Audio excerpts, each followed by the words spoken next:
चलिए आज के लेक्चर की रिवीजन वीडियो में हमने क्या देखा था, हमने इट इज मिथाइल अल्कोहल की स्पेशल प्रिपरेशन। इसमें मिथाइल अल्कोहल को बनाते हुए oxidation of methane copper tube में बाय हीटिंग अंडर प्रेशर। दूसरा होता है इट इज वाटर गैस का hydrogenation ZnOCr2O3 by heating under pressure, है ना, इसको हम पेटार्ड प्रोसेस बोलते हैं। उसके बाद वुड के डिस्ट्रक्टिव डिस्टिलेशन से भी हमने इसको बनाया था। वुड के डिस्ट्रक्टिव डिस्टिलेशन से मिथाइल अल्कोहल मिलता है, इसलिए इसको वुड स्पिरिट भी कहा जाता है ना। वुड के डिस्ट्रक्टिव डिस्टिलेशन से क्या मिलता है, इट इज पायरोलिग्निस एसिड, जिसमें एसिटिक एसिड होता है, मिथाइल अल्कोहल होता है एंड एसीटोन। क्या रहेगा इसमें, एसिटिक एसिड सबसे ज्यादा अमाउंट में होता है। यहाँ से मिथाइल अल्कोहल निकालने के लिए पायरोलिग्निस एसिड का ट्रीटमेंट लाइन से करवाते हैं, जिससे कैल्शियम एसिटेट बनकर एसिटिक एसिड निकल जाता है बाहर। इसको फिल्टर करके हटाएंगे। फिल्ट्रेट में जो मिथाइल अल्कोहल और एसीटोन है इनका फ्रैक्शनल डिस्टिलेशन कर लेते हैं। तो 56 डिग्री सेंटीग्रेड पर एसीटोन और 65 डिग्री सेंटीग्रेड पर मिथाइल अल्कोहल अलग अलग हो जाते हैं।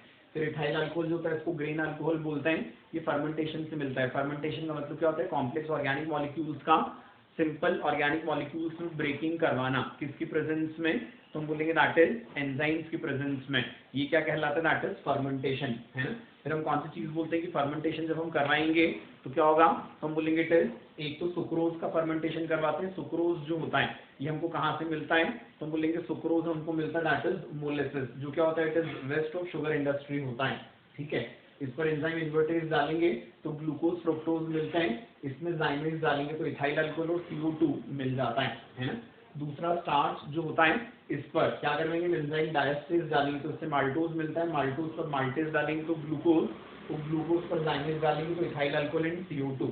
इसको याद कैसे रखोगे, सीक्वेंस को DMZ, डायस्टेज, माल्टेज एंड जाइमेज। फिर मिथाइल अल्कोहल जो होता है फिजिकल प्रॉपर्टीज यदि हम देखें तो अल्कोहल्स क्या होते हैं, these are the liquids with characteristic smell. फिर क्या रहेगा, मिथाइल अल्कोहल जो होता है ऑप्टिक नर्व पॉइजन होता है, कम अमाउंट में ज्यादा अमाउंट में लीथल होता है। Ethyl alcohol least poisonous alcohol होता है। फिर अल्कोहल्स क्या होते हैं, up to 4 carbon water soluble होते हैं। 5 कार्बन ऑनवर्ड्स क्या रहेगा, वाटर सोल्यूबिलिटी नहीं होती ना। अल्कोहल की वाटर सोल्यूबिलिटी की वजह क्या होती है, दैट इज हाइड्रोजन बॉन्डिंग। तो हाइड्रोजन बॉन्डिंग तो सारे अल्कोहल्स कर सकते हैं, लेकिन क्या हो जाएगा 5 कार्बन ऑनवर्ड्स क्या हो जाता है, तो हम बोलेंगे हाइड्रोफोबिक कैरेक्टर डोमिनेंट हो जाते हैं। इस वजह से हाइड्रोजन बॉन्डिंग को सुपरसीड कर लेता है। ठीक है, इसके बाद फिर अगली चीज जो हमने देखी थी इसमें वो कौन सी वाली थी, तो हमने कहा इट इज अल्कोहल्स में OH का नंबर बढ़ते जाने पर वाटर सोल्यूबिलिटी बढ़ती जाती है। फिर आइसोमेरिक अल्कोहल से जैसे जैसे डिग्री बढ़ती जाएगी वाटर सोल्यूबिलिटी बढ़ेगी, क्योंकि डिग्री के बढ़ते जाने पर ब्रांचिंग बढ़ती है, जिससे हाइड्रोफोबिक पार्ट का सरफेस एरिया कम हो जाता है और वाटर से एफिनिटी बढ़ जाती है। इसके बाद अल्कोहल्स जो होते हैं क्या होते हैं, these are high boiling liquids because of their ability to form hydrogen bond. फिर कौन सी चीज हमने देखी थी कि कार्बन का नंबर बढ़ते जाने पर बॉइलिंग पॉइंट्स बढ़ते जाएंगे। आइसोमेरिक कंपाउंड्स में ब्रांचिंग बढ़ने पर बॉइलिंग पॉइंट कम होते हैं, तो बॉइलिंग पॉइंट का ऑर्डर होता है 1 degree more than 2 degree more than 3 degree. फिर क्या हो जाएगा, OH का नंबर बढ़ते जाने पर एक्सटेंट ऑफ हाइड्रोजन बॉन्डिंग के बढ़ने से बॉइलिंग पॉइंट बढ़ते जाते हैं। ठीक है, इसके बाद फिर हमने कौन सी चीज देखी थी कि लोअर अल्कोहल्स जो होते हैं इनको एनहाइड्रस CaCl2 से ड्राई नहीं कर सकते, क्योंकि ये क्या बना लेंगे उसके साथ एडिशन कंपाउंड। तो अल्कोहल्स को ड्राई करने के लिए मैग्नीशियम कैल्शियम यूज करते हैं, क्योंकि अल्कोहल से रिएक्ट नहीं करते, वाटर से रिएक्ट करके क्या बन जाएगा, प्रेसिपिटेट और हाइड्रोजन लिबरेट हो जाएगी और इथाइल अल्कोहल बिना वाटर का रह जाता है ना। सोडियम पोटेशियम यूज नहीं कर सकते, क्योंकि सोडियम पोटेशियम के अल्कोहल से रिएक्शन हो जाती है ना। फिर केमिकल प्रॉपर्टीज में रिएक्शंस जिनमें अल्कोहल का कार्बन ऑक्सीजन बॉन्ड टूटता है, तो उसमें replacement of OH by Cl वाली सारी रिएक्शंस हमने देखी थी। PCl5 PCl3 SOCl2 Lucas reagent, फिर NaBr NaI के साथ H3PO4 हीटिंग, है ना। इन सब में OH हटकर हैलोजन लग जाता है, then it is reaction of alcohol with ammonia, replacement of OH by NH2 in presence of Al2O3। तो OH NH2 से रिप्लेस होता है, फिर से अल्कोहल से रिएक्शन होगी तो R2NH, फिर से अल्कोहल से रिएक्शन होगी तो R3N बन जाता है। ठीक है, यहाँ पे क्वार्टरनरी अमोनियम आयन नहीं बनता। अब अल्कोहल की वो रिएक्शन जिनमें अल्कोहल का OH बॉन्ड टूटता है, तो इसमें हमने रिएक्शन करवाई ग्रेगनार्ड रिएजेंट से पड़ी हुई अल्केन बन जाता है, ग्रेगनार्ड का R और एक्टिव हाइड्रोजन वाला H। ठीक है, इसके बाद फिर कौन सी चीज होगी यहाँ, तो हम बोलेंगे इसमें अल्कोहल की सोडियम पोटेशियम से रिएक्शन जब होती है तो क्या हो जाएगा, यहाँ पर हाइड्रोजन लिबरेट हो जाती है, सॉल्ट बन जाता है। वाली दोनों रिएक्शंस अल्कोहल के एसिडिक कैरेक्टर को शो कर रही हैं। कौन सी चीज होगी यहाँ पर, तो हम बोलेंगे अल्कोहल्स की रिएक्टिविटी का जो ऑर्डर होता है क्या होता है, it is methyl alcohol more than 1 degree more than 2 degree more than 3 degree. ठीक है, इसके बाद फिर अल्कोहल के एसिड से रिएक्शन कल वाले लेक्चर में हमने पढ़ी थी, इट इज ईस्टरिफिकेशन। ड्राई सेल में करवाएंगे तो क्या हो जाता है, दैट इज फिशर-स्पायर रिएक्शन। फिर एनहाइड्राइड से करवाते तो न्यूक्लियोफिलिक असाइल सब्स्टिट्यूशन से ईस्टर प्लस एसिड बन जाता है। फिर अल्कोहल का रिएक्शन एसिड क्लोराइड तो न्यूक्लियोफिलिक असाइल सब्स्टिट्यूशन से क्या बन जाएगा, तो it is Easter plus HCl।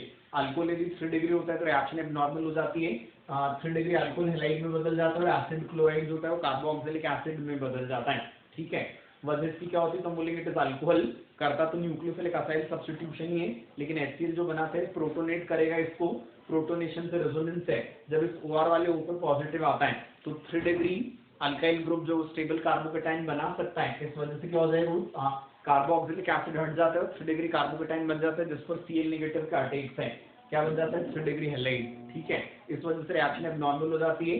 1 degree 2 degree are के केस में प्रोटोनेशन तो होगा, पर कार्बोकेटाइन न बन पाने की वजह से ये रिएक्शन इस तरह से आगे नहीं बढ़ता। रिएक्शन को सक्सेसफुल बनवाना है, मतलब यहाँ पे इसी ईस्टर पर रुकवाना है, तो HCl को एंगेज करने के लिए यहाँ पर बेस डालते हैं कौन सा, इट इज PHNMe2, जिसकी बेसिसिटी तो ठीक होती है तो न्यूक्लियोफिलिसिटी उसकी कम रहती है। ठीक है, अब इसके बाद से कौन सी चीज हमने देखी, अल्कोहल की reaction H2SO4 concentrated without heating यदि हम करवाएंगे तो क्या होता है, तो हम बोलेंगे इट इज इनऑर्गेनिक ईस्टर का फॉर्मेशन हो जाएगा। ऐसे कैसे H3PO4 में भी इनऑर्गेनिक ईस्टर, कॉन्सेंट्रेटेड HNO3 में भी इनऑर्गेनिक ईस्टर बन जाता है।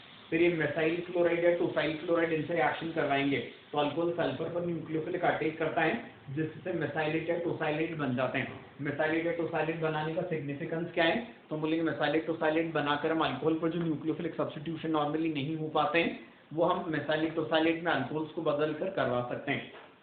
मेसाइलेट टोसाइलेट बनते समय अल्कोहल का OH बॉन्ड टूट रहा है, मतलब यदि अल्कोहल का R कायरल भी होगा तो क्या नहीं होगा, तो हम बोलेंगे अल्कोहल का R यदि कायरल भी होता है तो क्या नहीं होता, तो हम बोलेंगे इट इज उसका कॉन्फ़िगरेशन चेंज नहीं होता, मतलब मेसाइलेट या टोसाइलेट बनते समय क्या होता है, it is retention in configuration. फिर क्या होगा, तो हम बोलेंगे इट इज मेसाइलेट या टोसाइलेट पर जो न्यूक्लियोफिलिक सब्स्टिट्यूशन रिएक्शन करवाते हैं, तो यदि SN2 होगी तो क्या हो जाएगा, इट इज इन्वर्जन, और यदि SN1 होगी तो क्या हो जाएगा, इट इज रेसिमाइजेशन। ठीक है, फिर इसके बाद अगली चीज जो हमने देखी थी इसमें वो कौन सी वाली थी, तो हम बोलते हैं मेसाइलेट या टोसाइलेट जो होते हैं ये अल्काइल हैलाइड पर होने वाली सारी की सारी SN और E reaction exactly alkyl halide जैसी ही शो करते हैं, उन्हीं रिएजेंट्स के साथ जिन रिएजेंट्स के साथ अल्काइल हैलाइड ने SN और E रिएक्शन शो किए थे।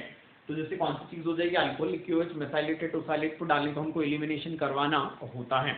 ठीक है, इसके बाद फिर अल्कोहल का रिएक्शन हमने आइसोसाइनेट से करवाया था, तो इस बार इलेक्ट्रॉन डेफिशिएंट कार्बन पर सिर्फ पाई बॉन्ड होने की वजह से अल्कोहल ने न्यूक्लियोफाइल की तरह अटैक किया था, OH बॉन्ड टूटा भी था, लेकिन इस बार रिजल्ट क्या था, इट वाज न्यूक्लियोफिलिक एडिशन। तो यहाँ न्यूक्लियोफिलिक एडिशन हुआ, फिर जो प्रोडक्ट बना उसमें टॉटोमराइजेशन हो गया, फाइनल प्रोडक्ट क्या कहलाता है, दैट इज यूरेथेन। ठीक है, उसके बाद अल्कोहल के ऊपर जो हम क्या डालते हैं, दैट इज NaHSO4, या अल्कोहल पर हम क्या डालेंगे, इट इज Me2SO4।